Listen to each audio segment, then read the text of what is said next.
Bismillah, Alhamdulillah, wassalatu wassalam ala Rasulillah, amma ba'd. I'm going to start as Muslims do, in the name of God, the most gracious, the most merciful. So,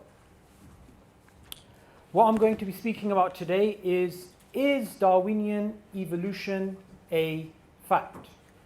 Like with most things in life, you have to define what you mean. So if you mean by fact, it is certain, it is absolute, it's not going to change, it's the same as if the earth is going around the sun, then Darwinian evolution defined that way is absolutely not a fact. If you define it a fact as something which is generally agreed upon in science, or it's the best theory available for the data that we currently have, then there's nothing really wrong with calling it a scientific fact from that perspective. And as I'm going to be showing today, firstly, science is revisable, meaning its conclusions can change. Darwinism is not an exception. If you're going to argue Darwinian mechanism or Darwinian evolution is an absolute fact, then it's no longer scientific, it's actually pseudoscience. And thirdly, I'm going to be going over some problems for the mechanism. Okay, so the very first thing we're going to go over is a very brief, and I'm going to emphasize this, a very brief review of the philosophy of science. So, firstly, imagine all your life, the only swans that you've seen are white. And every other person that you know, every swan that they have seen is white. And from this limited set of observations, you make the general proposition, all swans are white. And one day, you come across a black swan, and that overrides your previous theory. You can call this the black swan problem, or as the philosopher David Hume put it, it's the problem of induction. But this is a very well-known, well-understood problem in the philosophy of science. Now, what does that actually mean? Does that actually mean we can't have any knowledge? We can't be certain of anything? Of course not. We use induction every single day. All it means is we need to be humble with our conclusions. So remember, science is based upon induction, observation. You take a limited set of observations and you conclude for the general. And as new data comes, you have to revise your previous conclusions. Also, and this is very, very important, any set of data can fit many different theories. Okay, that's a very important point to understand. And this is in every field, in physics, chemistry, biology, wherever you look, any set of data can fit many different theories. And what scientists do is they apply some methods, they have, inference to the best explanation. That's one way that they try and get the data that fit, the theory that fits the best data. So there's two essential problems. Number one, new data you can come across which will totally go against your previous theory, or there are many different ways that you can use the existing data to come up with different theories. So, if you pick up any book on the philosophy of science, you'll get, philosophers saying, look, every single scientific theory 50 years ago in chemistry, biology, physics is very different to what we have today, and extremely different to what we had 100 years ago. And also that science is revisable. So all of its conclusions are provisional. And what philosophers of science would actually say is, it's actually very dangerous to use words like proof and even fact. I mean, of course, if you define it in an absolute way, it's very dangerous. Another important proposition is falsification. So every single scientific theory has to be, in principle, falsifiable. Now, what does that mean? That means you should be able to conceive of some evidence that will go against it. Now, a very simple way to put it is the way Einstein put it. no amount of experimental results can ever prove my theory right. One can prove it wrong. So science doesn't technically prove, it disproves. Science has the best models for the data, and then you're going to come across some data which is going to go against your previous conclusion, and you're going to falsify it. Now this is, again, not a radical idea, not something which I just took out of my briefcase or whatever. This is a very well-known problem in the philosophy of science. I'm just going to mention a very crude way that people in popular culture look at science. They're like, how can you say science is uncertain when computers compute? If you base medicine on science, you cure people. If you design rockets based upon science, they go to the moon. So science works, and because it works, and because of all the benefits that we have, it's actually certain. Now this is actually a very silly argument. Just because something works doesn't mean it's certain. The reason why science works is because its conclusions are revisable, because its conclusions are provisional. Now, I'm just going to go over a simple example. Imagine this is your car, which I'm guessing, being students in Coventry University, that's highly unlikely. So this is your car, and you have some boosters. You have nitrogen boosters for your car, and you go really, really fast. Now, nitrogen was discovered using something known as the phlogiston theory, which was a theory in chemistry, which was very well accepted by scientists, by chemists. They called it a scientific fact. And later, we discovered phlogiston didn't actually exist. But this theory, even though it was very successful, it produced new data, it made predictions which came true, and it helped us discover nitrogen, it was actually false. So just because something works doesn't mean it is certain. Okay, this has stopped working, and that is maybe proof of my point. I think I'm going to have to press this. There we go. Okay, what you also get is, when we speak about evolution and Darwinism, you get these very, I would call them science popularizers, or as other biologists have called them, science journalists, people like Richard Dawkins and Lawrence Krauss and these other guys. And they talk about science as if, there's a united community of scientists, and they are at the forefront, and they are the spokespeople for all these invisible scientists behind them. But most of the time, these guys are just science popularizers, and they don't understand basic things about the philosophy of science, and basic things sometimes about their own field. So you'd hear these really silly things like, if you don't believe in evolution, don't take medicine, because medicine is based upon evolution. And an example of that is, bacteria evolving. Every couple of years we have to develop new forms of medicine, new antibiotics. Why? Because bacteria evolve and they become resistant to it, right? And you get superbugs.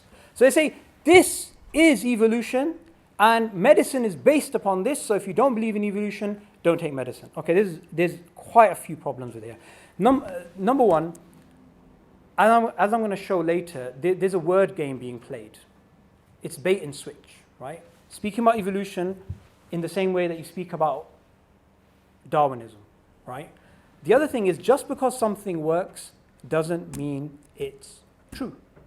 Third thing, and this is very, very interesting. Actually, I'm going to save that point for later, because there's actually a cartoon which helps you visualize what's actually going on when people make these remarks. So we get this media narrative that the Darwinian mechanism, it was discovered 150 years ago, and since then the only people that resisted Darwin was, religious people, and it was a very successful theory at his time. From him till now, it's produced so much results, so much medicine has been discovered on it, and it's the absolute fact. And you get all these documentaries on it. You get, very popular figures like David Attenborough speaking about it. You get these very interesting descriptions and pictures on YouTube, in textbooks. But the truth is, is this all smoke and mirrors, or is the theory actually absolutely true? Now, the first thing I want you guys to realize is, ignoring all the science, just looking into the philosophy of science, you know that can't be the case. Because the philosophy of science teaches us every single scientific theory, in principle, has to be falsifiable, so you can't claim certainty. Also, the history of science has shown us every single prevailing theory in chemistry, biology, and physics is different to what it was 50 years ago, 20 years ago, 100 years ago. Why? Because of the problem of reduction, because of falsification, and because of the fact that data can fit many different theories. So when you hear something like, it's absolutely safe to say, if you meet someone who claims not to believe in evolution, that person is ignorant, stupid, or insane.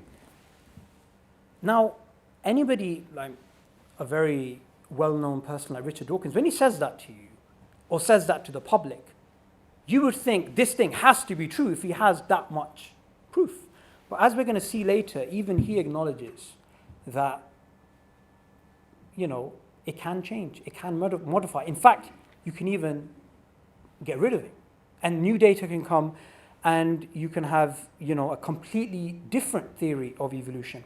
And the interesting thing is, there's a geneticist at Harvard, Richard Lewontin, and what he basically says is, in a lecture called DNA as Dogma, he says most of the medicine that we have today is not based on actual science. It's actually based on trial and error.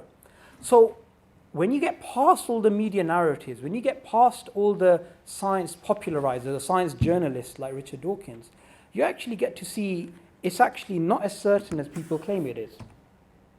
So imagine you're in a lecture theatre like we are in right now, and you're listening to a lecturer, and the lecturer speaks about the fossil record, he speaks about genetics, he speaks about DNA, speaks about all these different topics, and he says the Darwinian mechanism is absolute truth, whoever denies it is an idiot, and he just goes on a rant about how Darwin was so successful. And you actually say, well, I can accept it as a working model, but I think Darwinism is actually very speculative. I think it's based on a lot of assumptions, and I think there's actually disputes on the data that we actually have. And even the history of Darwinism, we had something known as the eclipse of Darwinism, between Darwin's death and what's known as the modern synthesis. A lot of biologists were ignoring natural selection as the main driving force of evolution. And you basically emphasize these three terms, and I think these three terms are what I want to stick to today, and it makes a nice acronym as well, SAD. Speculation, assumptions, and disputes. Now, what do you think his reaction is going to be if you actually, at the end of a 3-hour lecture, when he goes over all this evidence for Darwinism, you turn around and you say, actually, it's very speculative, it's based on assumptions, and there's a lot of disputes on the data. You might hear something like, how dare you, or you're being anti-scientific.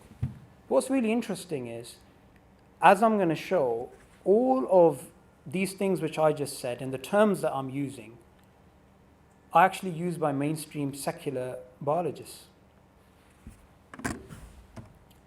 So here's the terms of engagement for, and I actually took this term from Jerry Fodor, the philosopher of science's book on what Darwin got wrong. What I found really interesting is whenever you find a philosopher, arguing against a particular scientific theory, you wouldn't really find the philosopher, begging or groveling in front of people and saying, please don't hurt me. I'm an atheist just like you. I'm also carrying a atheist card. I'm a die-in-the-wool atheist, and you write a chapter called Terms of Engagement before you actually challenge Darwin. I found that very interesting because it shows you the sort of social pressure which has been created around this theory. Why would a respectable academic, an atheist, a philosopher of science, have to write a chapter calming down Neo-Darwinists before he actually argues against the theory? So, terms of engagement, nothing I'm going to say today is going to come from anyone who believes in, intelligent design, creationism, whatever you want to call it, secular, mainstream. They believe in naturalism, so they believe in the naturalistic framework. They're not going to invoke any metaphysical entity to explain science. And what I'm going to be mentioning is going to be from peer-reviewed journals. And what's really interesting, I have a picture of a Japanese scientist whose name I actually forgotten. He's got a tough name to remember. And again, he's a secularist, he's a mainstream academic, and he actually says he doesn't believe in the Darwinian mechanism as it's taught in textbooks. And what he actually says is very interesting. He says Darwin is a god in biology. That's the kind of language that some secular academics are actually using when it comes to Darwinism. So we're dealing with more than just the science here. You have a picture here of Lynn Sagan. She tried to publish her end symbiotic theory in the 1960s. She had to go through more than 10 peer-reviewed journals, and they all refused her. They refused to publish her work.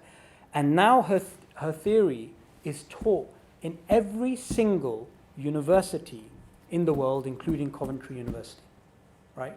She's an atheist. She's a biologist. She doesn't believe in Neo-Darwinism. She calls it a religion, right? That just goes to show you the pressure and the fact that there's some philosophical assumptions behind Darwinism, which you don't see in the documentaries, which you don't see on National Geographic, which you don't see in the textbooks.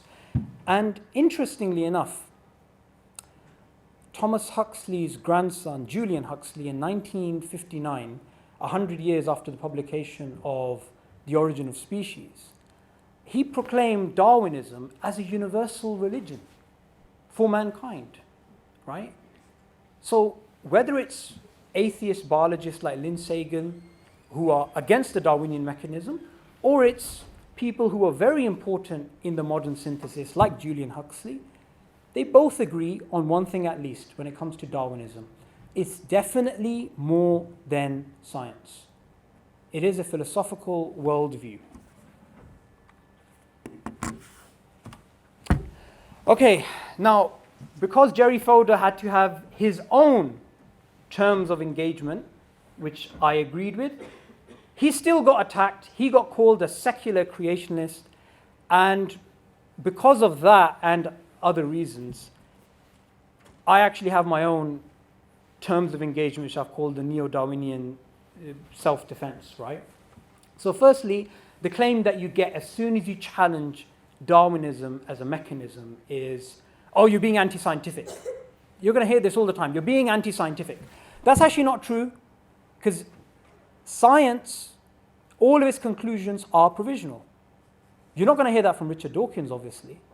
You're probably going to hear that from a philosopher of science. And look, most people don't, they know of Richard Dawkins, they know of Jerry Coyne, they know of Lawrence Krauss, they know of these people, but they wouldn't know of, say, the senior editor of Nature, the biologist Henry Gee. He's an atheist as well. They wouldn't know him, even though in the field he's much more respected than someone like Dawkins would be. And even he agrees in his book, Misunderstandings of Human Evolution, that all scientific conclusions are provisional, they can be nothing else. So if someone claims you're being anti-scientific, remind them what science is. Bait and switch word games. You're going to hear this all the time. You want proof of evolution? You want proof that there's common ancestry between humans and apes? Well, look at Lenski's bacterial experiment. Look at the peppered moth examples of Ketwell. So you're going to get this bait and switch. They're speaking about something else, they're trying to prove something else, and they use language as they use manipulative language to actually prove their point. I was speaking to a biologist, a Neo-Darwinist, and I basically said that there's a difference between the fact of evolution, if you want to call it, and the Darwinian mechanism. It's not the same thing. And he said, technically, you're right. There's a difference between the fact of evolution and the Darwinian mechanism. But I use them interchangeably because they're pretty much the same thing. Now, that's a really interesting admission, and we're going to see later why. You're going to hear loads of technical jargon as a form of self-defense, but all you have to do is question, okay, this particular thing that you just said to me, there are, I don't know, certain amount of smell genes in the human genome which are switched off, right? And this is a proof of something, okay? All you can simply ask them is that conclusion certain? Will that ever change? Is that interpretation the only possible interpretation of the data? That's all you have to do. And everything that I'm saying today, I'm not coming up with any new scientific theory. I'm not giving my own views on anything. I'm just simply making a simple logical point. The philosophy of science teaches us every single scientific conclusion is provisional. Okay, you don't have a PhD. If you are going to question the Neo-Darwinian mechanism, the first thing you're going to hear is, but you don't have a PhD, you're not a biologist. Okay, or you could simply say to them, okay, there's other people who have PhDs who are biologists, who are professors and so forth, who do think Neo-Darwinism is nonsense, is a religion. Lynn Sagan, James Shapiro, loads of others. Well, not majority definitely don't. And the same biologist who I was speaking to, he said to me, for every one biologist you bring me that believes Neo-Darwinism is wrong, I'll bring you 1,000 which believe it's true. What's wrong with that line of reasoning? Is science a democracy? Is it a numbers game? Is it a social construct? I've got this many scientists, therefore my theory is more correct than yours. That brings me on to the next point, which is consensus. Oh, there's a consensus on the Darwinian mechanism. Okay, assuming there is. Assuming every single biologist that ever lived from the time of Darwin till today agreed the Neo-Darwinian mechanism is correct and true. Does that mean it's certain? No, because of the philosophy of science, because of the history of science. And obviously there's not consensus. You're going to hear, you don't understand science, but it works. Only religious people object. There's no naturalistic explanations, and so on and so on. And like I said previously, even though Richard Dawkins says if you don't believe in Darwinism, you're either ignorant, stupid, or insane, he actually agrees in his book, A Devil's Chaplain, that new data can come that we drop Darwinism or we modify it beyond recognition.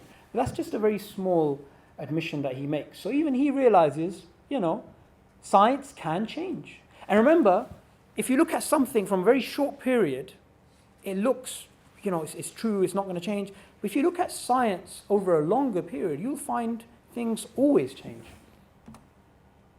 So there is a big difference between evolution and Darwinism. Evolution, the biologist David Rao, the way he defines it is, it's change in organisms over time. There's many different definitions, but there's evolution as a observation, or evolution as a fact, if you want to call it, and there is the mechanism and maybe a history of evolution that comes with the Darwinian mechanism. So these two are two very different things. So just a brief recap of what is Darwinism. There are different models, but I'm going to go over the most popular model, which is, Luca, the last universal common ancestor. There was the first cell, and that cell slowly evolved, and you had different branches of this magnificent tree of life. And the driving force behind this evolution is variations which are being worked on by natural selection.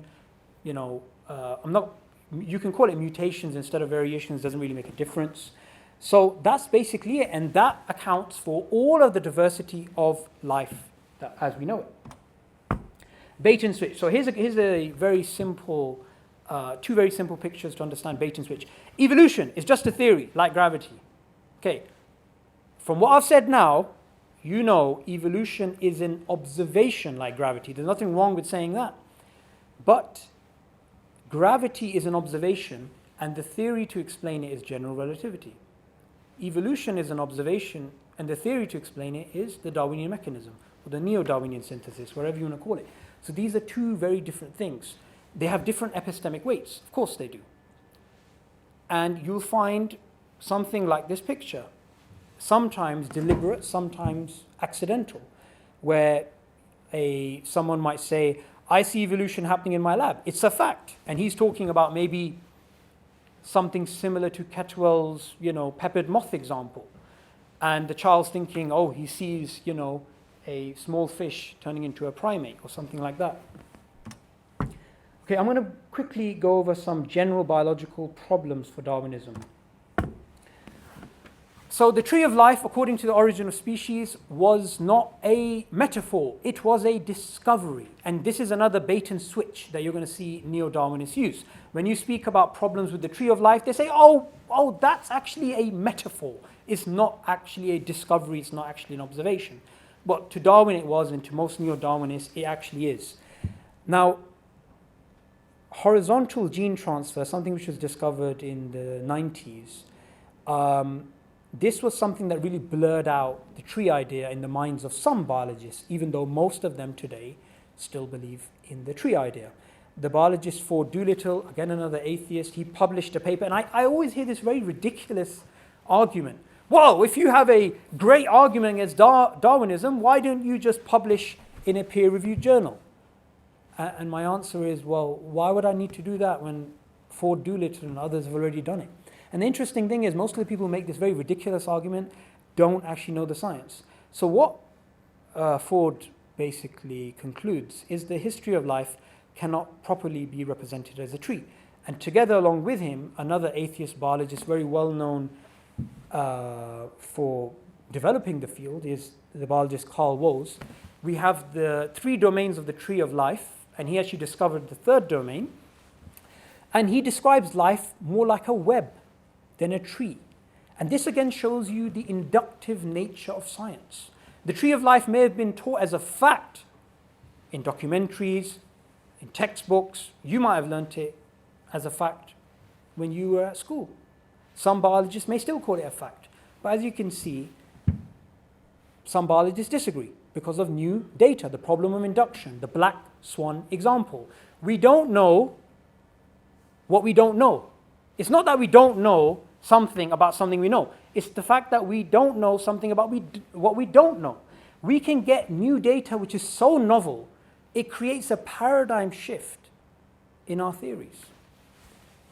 So, the geneticist Craig Venter, again, another atheist, another well-known authority, he also says life is maybe like a bush, and the tree of life idea he thinks is outdated now.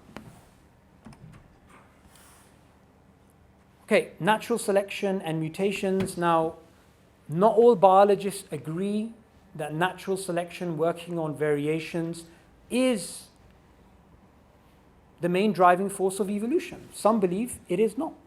Like the biologist Lynn Sagan, she won the National Medal of Science in America.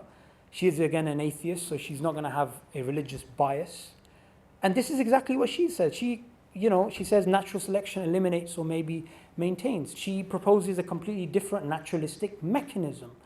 And, also James Shapiro, he believes that this dominating idea of natural selection working on variations as the main driving force, this is an intellectual straitjacket.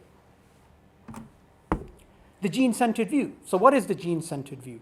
The gene-centered view is that natural selection works at a gene level, and this was popularized by Richard Dawkins in the 1970s. Most people think he discovered it. He didn't.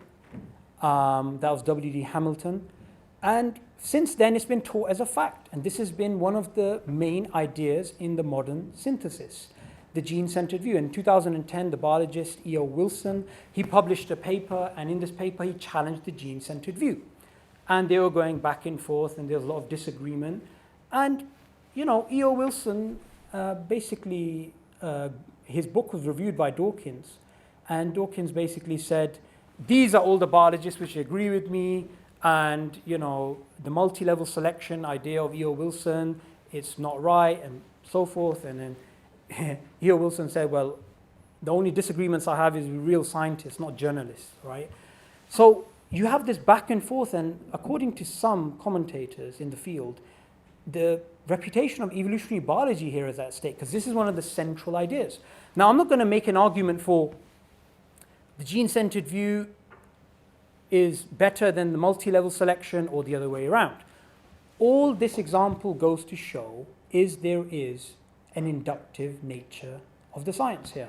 No matter how long the selfish gene idea or the gene-centered view idea was called a fact. The central dogma of molecular biology, as named by Francis Crick. Funnily enough, when someone asked him, about why he called it a dogma. He didn't actually know why. So this is something which was again accepted as a fact for a very long time in a paper published in 2010. The biologist James Shapiro basically showed that it doesn't really hold anymore. There are some well-known exceptions. So that was just some general biological problems for evolution. And I chose those particular aspects of the modern synthesis, or the Neo-Darwinian synthesis, because those are the most well-recognized.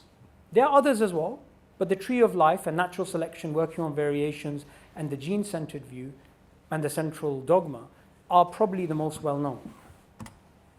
Sociological problems. So the idea that we are all deep down selfish and that morality, self-restraint, civilization is just a veneer, is just a veil, and beneath that we are all selfish. And everything, including our communication, is actually manipulation.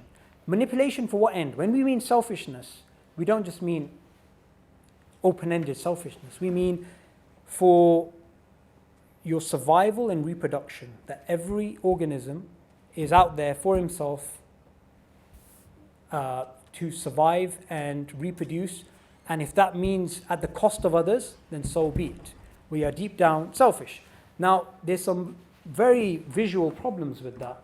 The very first thing is that we are, as human beings, kind.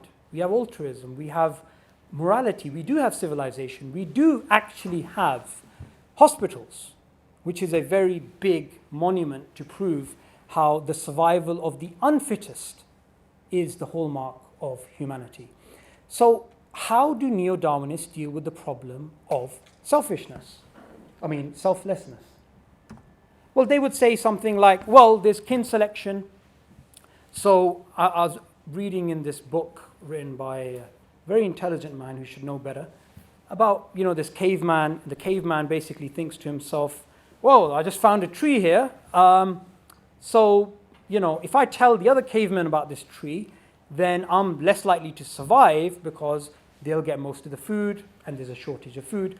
Oh, wait, they share my genes.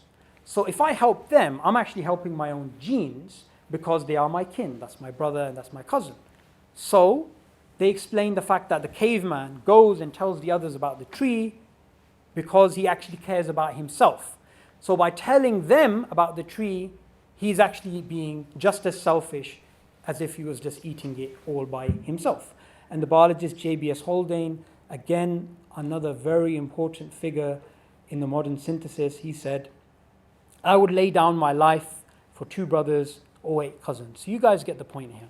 So that's kin selection. That's the first way that neo-Darwinists would try to explain social behavior.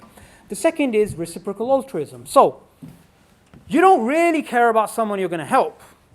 You're only helping them because one day they're going to help you and that's going to help you survive and reproduce. So again, it's a selfish act. It looks selfless. Interesting. It's interesting how we don't know these things. We've actually got this veneer which is so thick we don't even know it ourselves. Now, both these ideas are not just challenged by multi-level selection of E.O. Wilson. There's also a very big problem in the sense that human behavior isn't like that. Which human being would say, yes, I'm helping this poor guy on the street because one day he's going to become rich and he's going to give me money. Oh, I'm actually helping, my child, and I have this love for my child because they actually share my genes. And Dawkins writes in The Selfish Gene, it is after all to a mother's benefit that her child is adopted because then she can raise other children. But which mother thinks like that? So there's some very deep, profound problems with kin selection and reciprocal altruism as an ad hoc rationalization of human behavior. Now, just think of one thing. Many of us here, we give charity regularly. And when we give charity to, Charity X, how does the recipient know that we gave him him or her that money? They don't. Most of the charity that we give online, the recipient doesn't know the individual that gave that £10 or £20. So how does that fit in kin selection? How does that fit in reciprocal altruism? So there's some very practical ways in which you know that there's some big problems for Darwinism here. Now I'm going to be going over some major problems in human evolution. Now, if you go back to the slide which I had right at the beginning, the slide was on, imagine if there's a lecturer who speaks about evolution, speaks about genetics, speaks about DNA, speaks about all these different things and fossils, and you at the end of it say, oh, well, I think a lot of this is very speculative and I think it's based on assumptions. I think there's a lot of disputes. Now, most likely they would be very upset at you using those sort of terms to describe evolution or Darwinism. But what terms do the textbooks use? And I mean the small print that you get before you get all the details. This is what the biologist Michael Kent says before he goes into human evolution. He speaks about it being very speculative, based on very little evidence, and it's not undisputed. And anyone can get access to academics and journals where you'll find biologists who do believe in Darwinism, who do believe in human evolution, speaking with these terms. And this book is not some anonymous book published by some guy who's been working in his mom's basement for 20 years. This is published by Oxford University. And he's a mainstream secular academic, and he's saying speculative, based on little evidence, and it's not undisputed. And the biologist Henry Gee and others, again, mainstream secularists, they would say, it's open to various interpretations. It's fragmentary, and it's really sad when we are told something is a fact, and the very first thing that we should do is understand a fact in science is not the same thing as fact in our common language. But I applaud these biologists for being epistemically humble and saying, yeah, it is very speculative and it is based on very little evidence. And as we're going to see, some of it is based, not some of it, it is actually based on a fundamental assumption. Now, the best way to visualize this assumption is in the early 20th century, there was a tooth that was found, and this tooth, from it, biologists thought that this is an early human ancestor. This is an ape man. And there was this picture drawn by an artist about this ape man. As you can see there, just from a tooth, they made this picture. He's there going out to club some, zebras or something, and he's got someone next to him, perhaps his wife, nagging him so that he goes out to work. He seems to have domesticated some animals in the background. Now, this tooth, this was actually not something which one biologist who was working in his mom's basement came out, wrote a paper and said, here's a picture and here's a tooth. This was published in Science, which is the second most prestigious journal in the world after Nature. So if someone says, oh, if you really believe something to be absolutely true, then get it peer reviewed. Peer review is a beautiful process. It's a process that actually comes from the Islamic world, where the scientific method itself comes from, but it is not the absolute truth. Something being peer reviewed means it's good science. It doesn't mean it's absolute, because nothing can be absolute in science. And this tooth, as some of you may know, was actually the tooth of a pig, which was mistakenly thought to be a human ancestor. Now, why did very intelligent biologists make up this huge story based upon this very little piece of evidence? And it's because of a fundamental assumption. And that fundamental assumption is that of naturalism. That every single thing that biologists study has naturalistic forces behind it, naturalistic factors behind it. the way Professor Gareth Nelson, again, another atheist biologist, well known, this is the way he puts it. We've got to have some ancestors. We'll pick those. Why? Because we know they have to be there, and these are the best candidates. Now, the really interesting thing is, the biologist Richard Lewontin from Harvard, he's again an atheist. He again, believes in naturalism. He was reviewing Richard Dawkins' book, The Blind Watchmaker. And, Richard Dawkins speaks about the evolution of the wing in the bat and, all these other things. And, Francis Crick said, save your soul and read this book, The Blind Watchmaker. And Richard Lewontin, being who he is, he basically said, these are just soul stories, they don't really have any basis. Yet in the same review, he actually made a very interesting admission. And that admission is that which Michael Ruse and other Neo-Darwinists have actually admitted, which is that we are forced by our a priori assumption, meaning before experience assumption, that, there has to be only materialism, only material causes. And that is actually a very interesting admission, that they say materialism, naturalism, is absolute. So they can't accept that human beings or something else came in the history of the world without there being prior naturalistic causes. So it doesn't matter if there are no fossils. It doesn't matter if there is no evidence for evolution at all. Just based upon classification of species, something like the Darwinian mechanism has to be true as a matter of logic from a naturalistic point of view. And this is not something which I just made up. This is actually even an admission made by Henry Gee in his book, Misunderstandings of Human Evolution. He's the senior editor of Nature, and on, I believe, page 32, he says, even Charles Darwin, he said, if there's no evidence for the Darwinian mechanism besides the classification of species, that's enough. And interestingly, the classification of species, how humans were put with primates and all this, this wasn't actually done by Darwin. This was done by a Linnaeus who believed in God. So he didn't look at all the similarities and say, therefore evolution is true. He believed in God and he believed in metaphysical causes.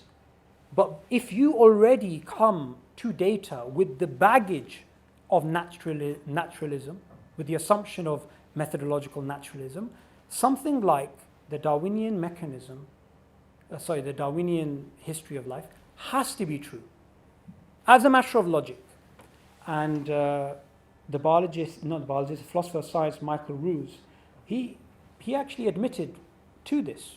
And this is not something which some really honest, academics try to hide behind. They would admit it.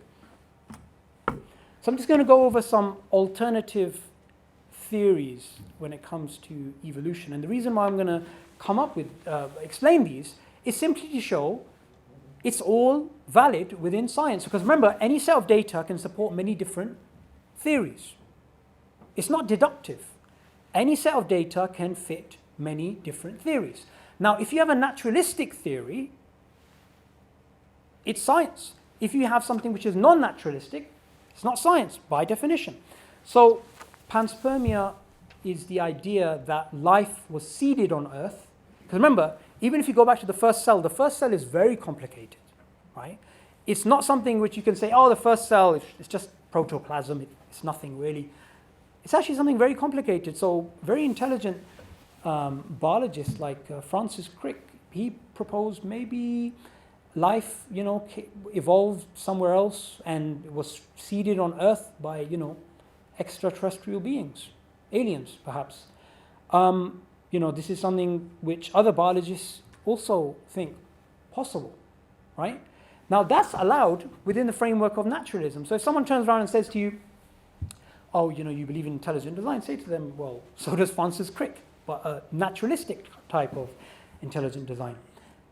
Then there's the aquatic ape theory put forth by the biologist Sir Alistair Hardy. And if you remember right in the beginning, I spoke about Darwinism as a philosophy and the social pressure behind it. The really interesting thing is this biologist, who didn't believe in God,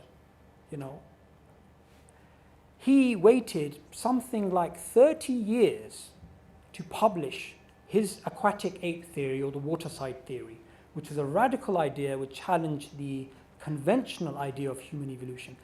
And the reason why he waited 30 years is because he thought he was going to get, mocked by his colleagues. And the social pressure in the scientific community forced him not to publish for 30 years. Now, when he finally published, they did mock him. And it was very difficult for him.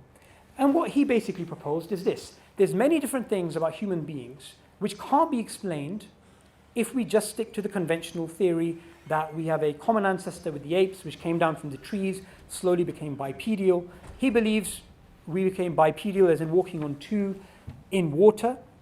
If you take a chimp, and by the way, I'm not endorsing this act, but if you take a chimp and you throw it in water, it's going to sink to the bottom like a brick. But if you put a human baby, it's going to swim. We have certain features which are very different to other primates. We have webbing. We're mostly hairless. So we have these features, and because of these features, he proposed the aquatic ape theory. Again, under naturalism, nothing wrong with believing human beings were mermaid-like things for maybe a couple of million years, a couple of 100,000 years. Then there's the pig-chimp hybrid theory, hypothesis put forth by the geneticist Eugene McCarthy.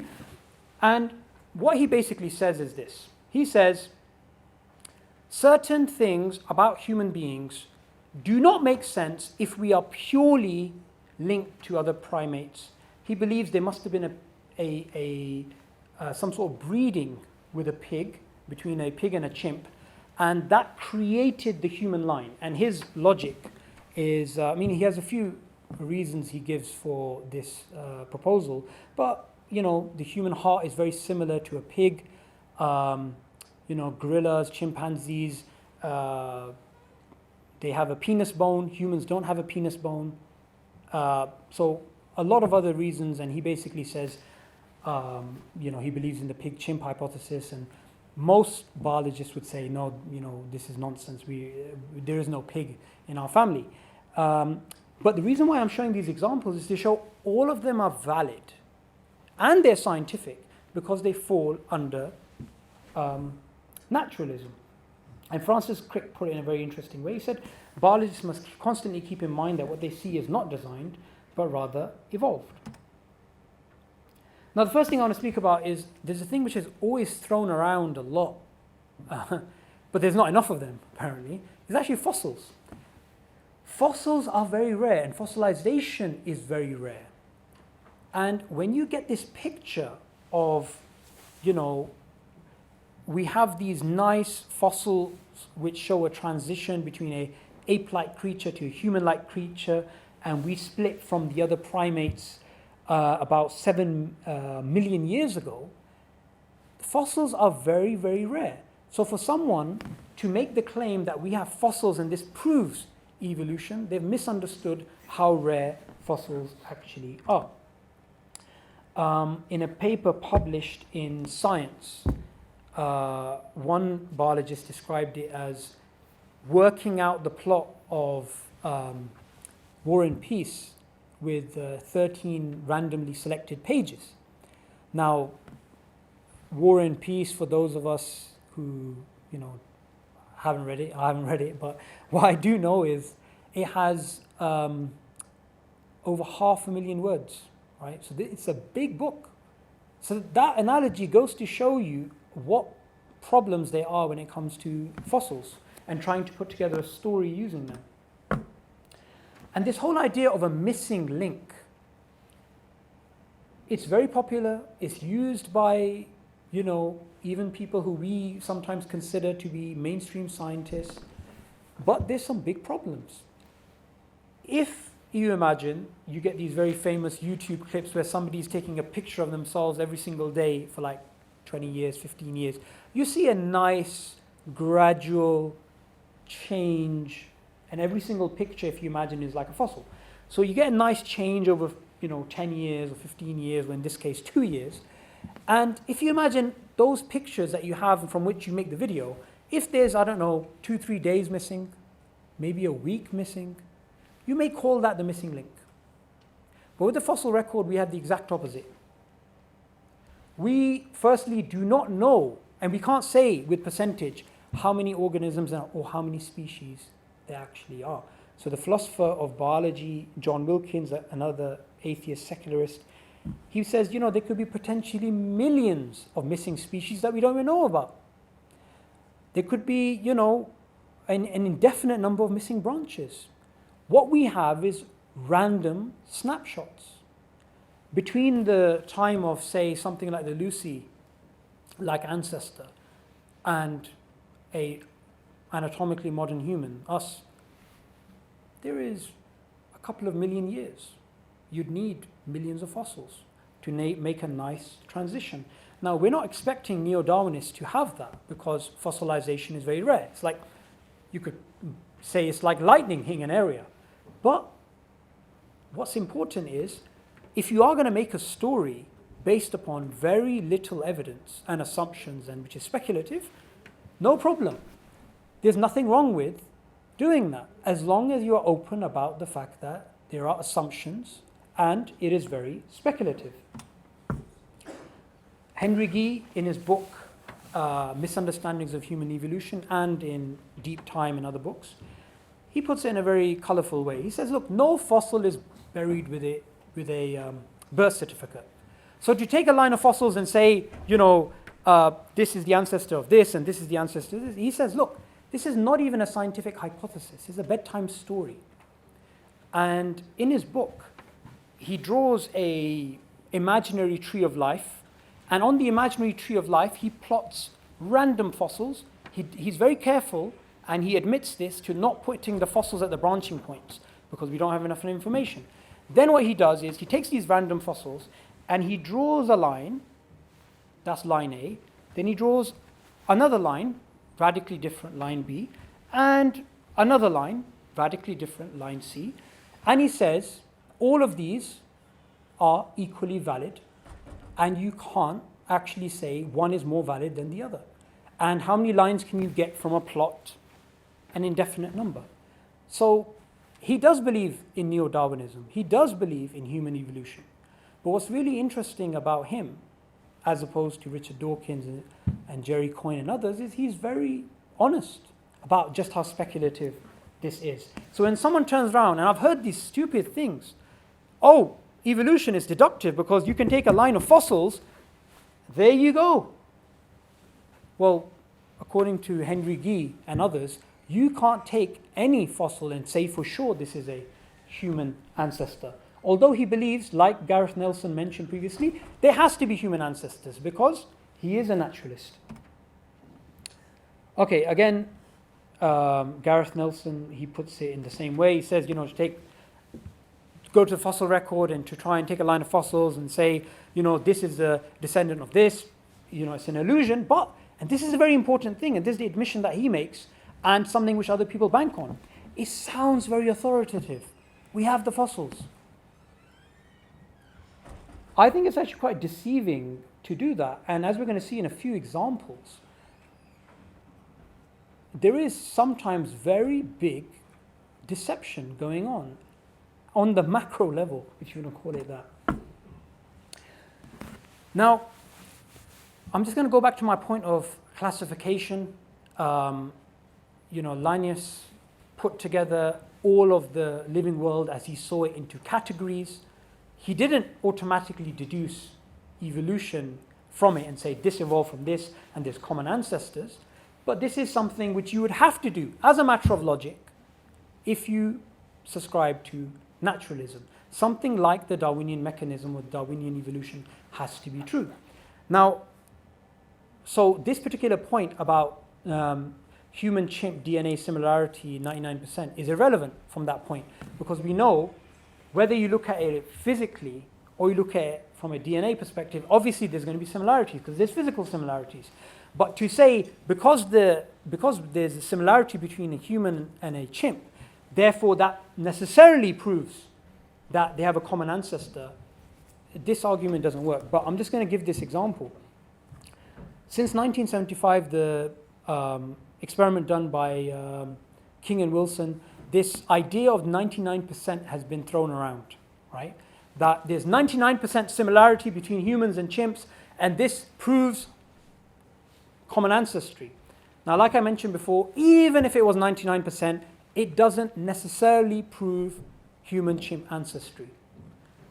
And if that's not enough for you, pick up a book, Evolution, by The Logic Behind the Science by the philosopher of science, Elliot Sober, published by Cambridge University Press.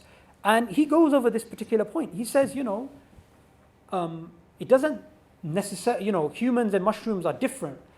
Therefore, they don't have a common ancestor, and humans and chimps are similar. Therefore, they must have a common ancestor. He says this isn't necessarily true. What's really interesting about this 99% is, even if it was true, like I said, it doesn't prove common ancestry.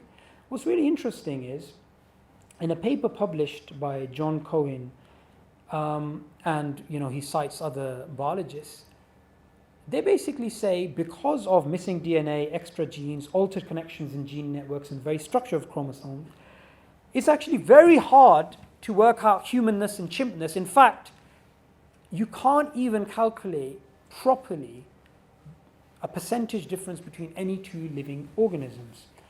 And the geneticist Savante Pabo, a chimp consortium member based in Germany, when he was asked about this, he says, look, I don't think there's any way to calculate a number. But what he says is, look, at the end of the day, it's a cultural, social, and political way that we see our differences. So what this goes to show is, when you find a very proud Neo-Darwinist or atheist wearing 99%, you can say two things to them. 99% chimp, the shirt.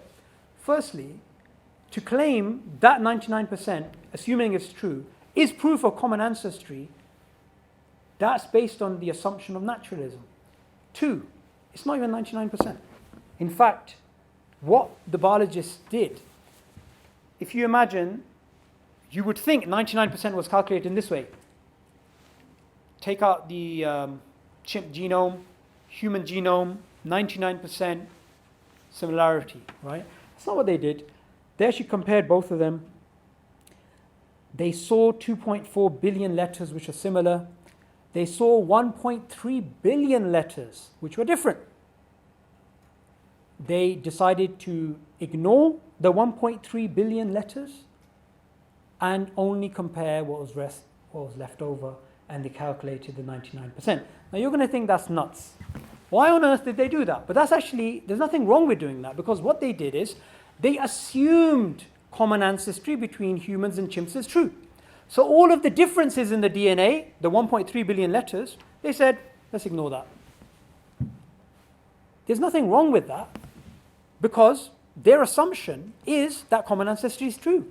But what's circular reasoning is when you take that 99% and you say this is proof of common ancestry, because the 99% was calculated, even though some are arguing that it's false now, some biologists, it was based upon the assumption of common ancestry. So to use it for proof of common ancestry is circular reasoning. Okay, a very famous fossil, this fossil, when Obama went to Eritrea or Ethiopia, I forgot which one, and he touched the bones of this ancient hominoid, this ancient human ancestor. And as we know, even though this is shown to be a missing link, we know there's no such thing as a missing link now. I hope we know that now. And the interesting thing is, if you look at the fossils, according to mainstream secular academics, they would say this is a fossil of an ape or a chimp. Even Donald Johanson had his or her, we're not sure if she's male or female, we only have 40% of the fossils. Even he said, it's pretty much an ape. What's interesting about this fossil find is, according to the pelvis bone, some biologists have said it shows signs that this creature was bipedal, meaning walking on twos. Okay, does that mean it's definitely a human ancestor? Of course not, because we don't have the fossils in between. But assuming, let's ignore that. Assuming it was bipedal, and according to other biologists, we don't actually understand its motion. We can't say for sure. Some say it knuckle walked, some say it definitely wasn't bipedal, some say it was bipedal. But let's assume it's bipedal. We know of an ape that was discovered 10 million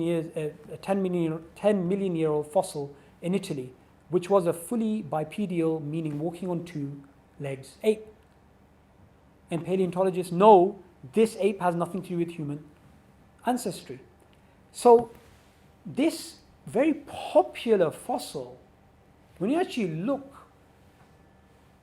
at the science, is based on assumptions, and there's very little there. But like I mentioned right near the beginning, there is more with Darwinism than the science. And this is admitted by the critics of Darwinism and also the proponents of Darwinism. Now look at the feet of this representation of Lucy. Those are very human-like feet. Chimps have opposable thumbs. That's why they can peel bananas using their feet. But those feet look very human-like. Can you see the feet in the fossils? They're not there. Her hands are not long and curved fingers like a chimp would have, like an ape would have. It's actually very human-like hands, small hands. Can you see the hands in the fossil? Now, you may think, okay, those are irrelevant points, okay? Because we know it's not a human ancestor for sure because of all the other reasons, methodological naturalism, we don't have the fossils and so forth. But the reason why I'm pointing this out is what I mentioned in the beginning. We're dealing with more than science here. We're dealing with a philosophical worldview as well, intertwined. I have absolutely no problem with the science. I'm happy to accept Darwinian mechanism as a working model. I don't really have an issue with that, and I don't think anyone should have an issue with that.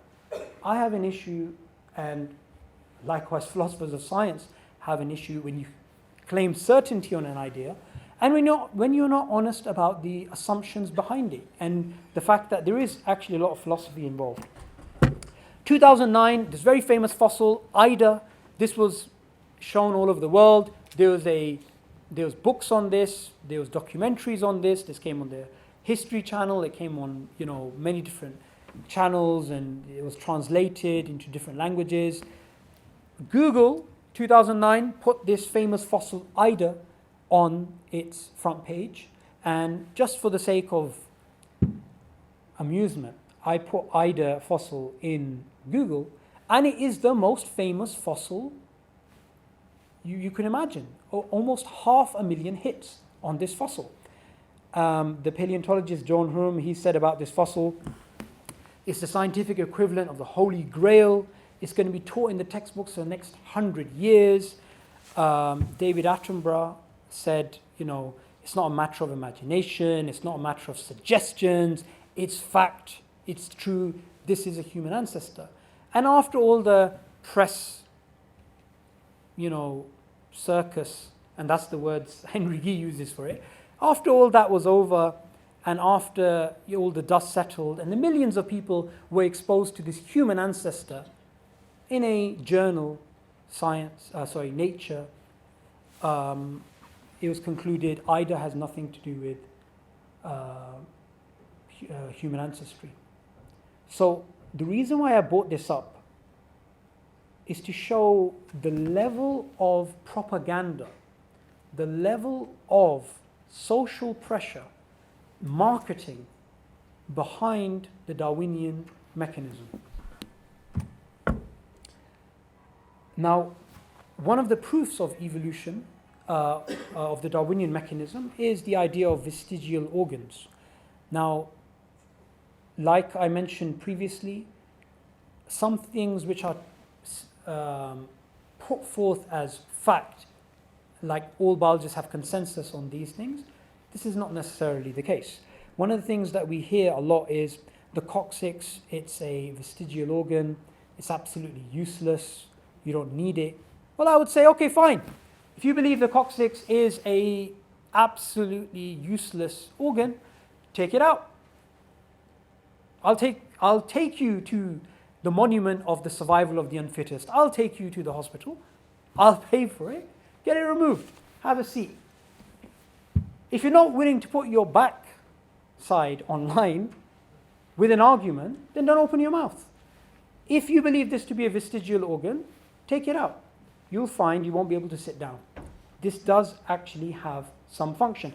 Now, I'm not saying that the people who propose this idea of vestigial organs are all mad or something, right? All I'm going to show is that there are some fundamental assumptions behind this, and because of those assumptions, you have this confirmation bias, and whatever you see, you really believe this is evidence. The appendix is often cited as a vestigial, and maybe it can be. Charles Darwin, in his book, he spoke about it being a vestigial organ. But just a few years ago, the appendix, in a paper that was published, they were explaining about appendix basically flushing the system with good bacteria. So it does have some function. Now, they may say, well, goosebumps, there's another thing. No problem. All this goes to show you is the inductive nature of science. And a biologist, Stephen Scadding, he basically, even though he does believe in the Darwinian mechanism, he doesn't believe vestigial organs to be any special evidence of Darwinism. Now, what's really interesting is, look, the main thing you can take away from this slide, on the very least, when it comes to vestigial organs, is it's not a sealed deal the way that it's actually taught. A very interesting example of the inductive nature of science is the idea that most of the human genome is junk. Now, Francis Crick was very adamant about most of the genome being junk, and he said, you shouldn't even obsessively hunt for its function. Now, I don't have a problem when biologists say most of the human genome is junk, and I wouldn't really have had a problem with Francis Crick saying that. All I would add is, maybe you'll discover something in the future which will go to show what you consider junk may not be actually junk. Remember, there's many different interpretations of the same data. The philosopher Darwinist Philip Kitcher, the way he put it is, a lot of the DNA in there is not needed, it's junk. If it's intelligently designed, then God needs to go back to school. Now, this is where it's getting dangerous, because you're taking a scientific idea, and science is based on induction, and its conclusions can change, and you're using that to make theological points. Do we go to philosophers of science and biologists to learn about theology, metaphysics? Why is it in the most prestigious journal in the world, Nature, David Hull, he writes about the God of the, evolution, and he speaks about so much suffering and evil in the world. If you're reading that article, you would expect to go to a journal and read about biology. We don't go to biologists for metaphysical implications. Who does that? What's really interesting about this idea of 97% of the human genome being junk, besides being used, for so long as an absolute fact, recently, in the last couple of years, in the studies that were published by the Encyclopedia of DNA Elements, this study, basically, what they were saying was most of the genome is not junk. In a book published by the biologist Nessa Carey last year, she also speaks about, that we now know that some of this stuff can have very big impact. So my basic point, if you don't remember anything from today, is anything that's shown as a scientific fact, remember, scientific facts can change. They're based on induction. So don't take a scientific fact and make theological, metaphysical, absolute implications of that. So what's basically going on in biology? According to the biologist Michael Rose, in an article about what Darwin got wrong or something like this, he basically said, look, the complexity of biology is similar to quantum mechanics, right? What's really important here is this idea that Darwin came along 150 years ago and everything was nice and clear, and from his time till now, the only people who reject his theory are religious people, and there's no disputes, there's no speculations, there's no assumptions, there's no naturalistic rivals. A lot of this idea is just propaganda. And if you already have a philosophical assumption of naturalism, then something like the Darwinian story has to be true. I mean, just take a very simple example. In the 1912 or something, 1900s, European explorers, when they were in part of Africa, they found this man, the name Otabanga, and they were quite ruthless. They killed his family, they killed his children, and he was a very short black African man. And they said, "This is the ape human," right?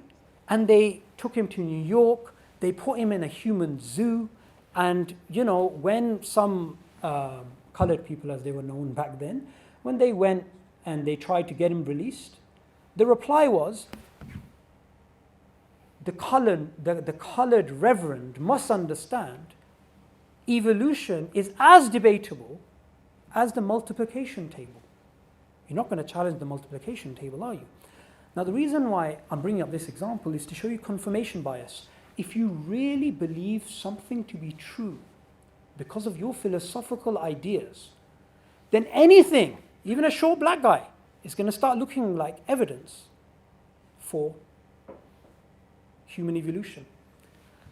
Now, Otabanga, I'm not saying all biologists believed he was a ape human. I'm just showing the confirmation bias and the social pressure at that time about how true the Darwinian story actually was. Now, what can we as Muslims do? What we as Muslims or Christians or Jews or humans can do is the same thing any rational, logical human being would do. We don't need to have a special provision because of our beliefs. The philosopher David Stove, he writes in his book that, the Darwinian explanation of evolution, even though it's the best one available, is not true. Now, we can make the same conclusion. We can say, yeah, we'll accept all the science. We can observe evolution. We can, someone says, do you believe in evolution? Say, I can see evolution, right? And we can accept it as a working model. And upon false working models, you can even discover things like phlogiston. You can discover things that actually work. We went to the moon based upon Newtonian mechanics, but Newtonian laws aren't universal. They break down at the quantum level. So science can work even though it's wrong, and this is well known in the philosophy of science. Now, further reading, just to get into, and again, most of these books are actually popular books. So if you really want to get a entry-level understanding of the mechanics, the inductive nature of evolutionary science, here's some books which I recommend. James Shapiro's book, A View from the 21st Century, he believes that we're nearly at a paradigm shift in evolution. Evolution, the extended synthesis, this is a spin on the modern synthesis of the 1930s, and I believe something like 12 academics in this book, they basically go over ideas that don't fit within the Neo-Darwinian synthesis. Lynn Sagan's Acquiring Genomes, A Theory of the Origin of Species, she believes in a different mechanism of evolution. Then there is Darwinian Fairy Tales by the philosopher of science David Stove. He speaks about the issues from a sociological point of view, the epigenetics revolution. We used to think you couldn't inherit acquired characteristics, but now there is a almost resurrection of a type of Lamarckism. And What Darwin Got Wrong by Jerry Fodor and Massimo Patimi Palmari, and The Accidental Species by Henry Yee. Now, what's so important about all these books is they're not written by religious people, they're written by mainstream secular academics who are atheists, and they're respected within their fields. If you don't think that science is revisable and that you're doubting whether the evolutionary biology is an inductive field, just have a read of those books. So my main points, which I mentioned right at the beginning: science is revisable, meaning all of its conclusions can change. The Darwinian mechanism is not an exception, and I went over some of the problems for Darwinism. Now, someone may turn around and say, yeah, but this particular problem that you mentioned about epigenetics or junk DNA or fossils or whatever, you could say every single point that I made there, in terms of biology and sociology and all the rest, new data can come that even that stuff can change. So everything that I said in terms of biology can be wrong. What does that mean? It doesn't change the argument, because the argument I'm making today is just a very simple logical argument. Science is revisable. Darwinism is not an exception. Now, if you're going to claim it's an exception, you're making it into pseudoscience. You're making it into, Freudian psychoanalysis. If there are no problems for the Darwinian mechanism, let's assume there's no problems for the Darwinian mechanism at all. From the time of Darwin till now, we've had a nice smooth ride. There was no eclipse of Darwinism. There are no biologists like Richard Goldschmidt and people who come up with theories like hopeful monsters. And there was no disagreement in the biological community. Everyone believed in the Darwinian mechanism. Say this is the way history was. Does that change the logic of the argument? It doesn't. Science is revisable, and the Darwinian mechanism is not an exception. So just to summarize, if you take an orthodox understanding of the beginning of life, creation, as a Muslim, of course there's going to be a conflict between that and Neo-Darwinism. But you can accept it as a working model, because we have reasons to believe in science, but we know that scientific conclusions can change. We have reasons to believe in the Qur'an, independent reasons. So if there's a conflict between the two, we'll go with what's certain, which is the Qur'an. Now, that doesn't mean you discard science or its conclusions, but you understand the reason why science is powerful, the reason why it works, and the reason why it's changed the world is not what very ridiculous statements which come out of the mouths of people who should know better, that science gives absolute truth and you're an idiot if you don't accept Darwinism. It's because scientific conclusions can change. If Einstein was told, no, you can't come up with your special theory of relativity, no, you can't come up with general theory of relativity because Newton was right and it's worked for 250 years, where would physics be now?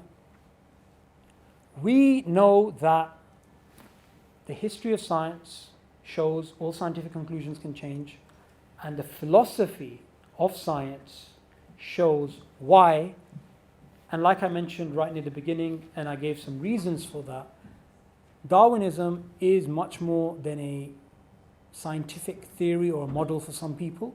Therefore, the way I think about it is this: you can call it a atheistic creation story, because there is a creator, an unseen creator, working behind the scenes, an unseen blind watchmaker. And like Dawkins said, it's an intellect. Darwin allowed atheists to be intellectually satisfied. So if you get this very emotional reaction when you speak about Darwinism, you can understand why, because that's their worldview. What we as Muslims should do is just engage with them and explain that, science can change, and you need to understand that just because something works doesn't mean it's absolutely true. So just to summarize, I started with the name of God. God has the picture. We as human beings have the pixel. We have the fragmentary knowledge. So if there's sometimes a conflict between the two, it's not really an issue, because you can accept something to be science and inductive and work within that framework, and you can still hold on to your religious beliefs. There is no conflict. There is no fool's choice, this way or that way. Everything good that I've said is from God, the Creator, and every mistake has been my own. I thank you very much for listening. Jazakallah khair. Assalamu alaikum.